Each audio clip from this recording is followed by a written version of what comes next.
Pada malam Natal, Fritz dan Mary sangat ingin membongkar kado mereka. Tiba-tiba, ada ketukan di pintu. Itu adalah paman mereka dengan banyak hadiah di tangannya. Anak-anak sangat senang melihatnya. Kemudian mereka mulai membongkar kado. Mary mendapatkan boneka mewah, piring mainan, dan gaun sutra yang indah. Fritz juga mendapatkan apa yang diinginkannya, kuda yang luar biasa dan raja tikus. Mary memperhatikan bahwa ada seorang tentara di bawah pohon.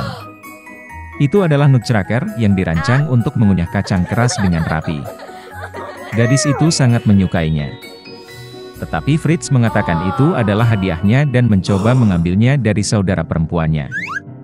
Anak-anak meregangkan Nutcracker sejauh-jauhnya hingga lengannya robek. Mainan yang rusak itu tidak lagi dibutuhkan oleh bocah itu. Mary sangat kesal dan menangis. Tetapi paman saya berhasil memperbaiki prajurit itu. Gadis itu senang dan memeluknya dengan lembut.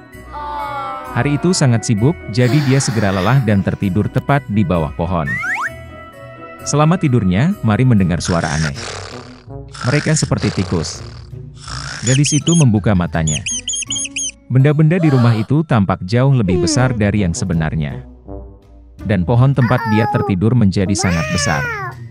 Mary menyadari bahwa bukan objeknya yang bertambah, tetapi dia yang mengalami penurunan. Tiba-tiba, Raja Tikus dengan pasukannya muncul di depan mata gadis yang tercengang itu.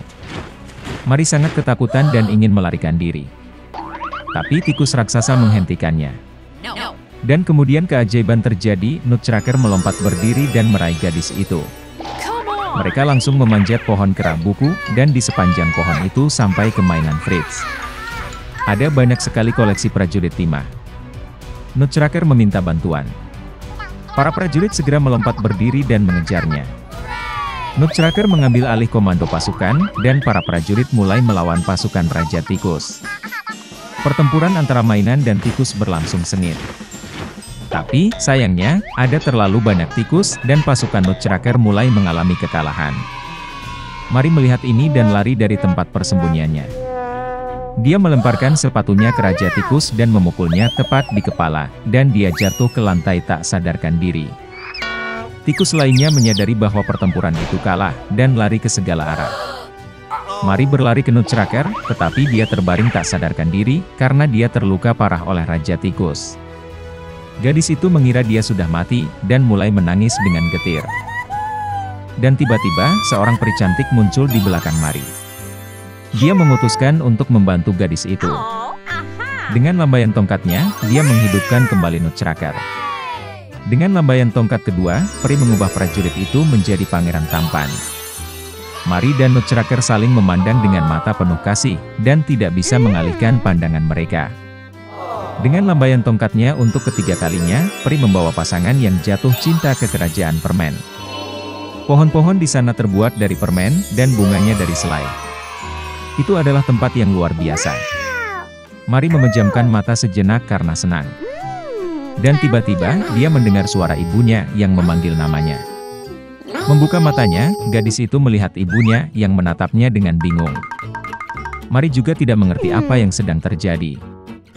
Gadis itu bercerita tentang perjalanan indahnya, tapi ibunya hanya tersenyum manis. Kemudian Mary melihat Nutcracker pawur di pelukannya. Dan kemudian dia menyadari bahwa dia telah tidur di bawah pohon sepanjang malam, dan semua yang terjadi padanya hanyalah mimpi yang nyata. Beberapa tahun kemudian, keponakan dari ayah baptis mereka datang mengunjungi Mary dan Fritz. Begitu dia memasuki rumah, gadis itu hampir jatuh ke lantai karena terkejut. Anak laki-laki itu tampak seperti Nutcracker seperti dua tetes air. Dia juga menyukai Maria pada pandangan pertama. Setelah beberapa waktu, mereka menikah, dan hidup tidak lebih buruk daripada di kerajaan ajaib permen.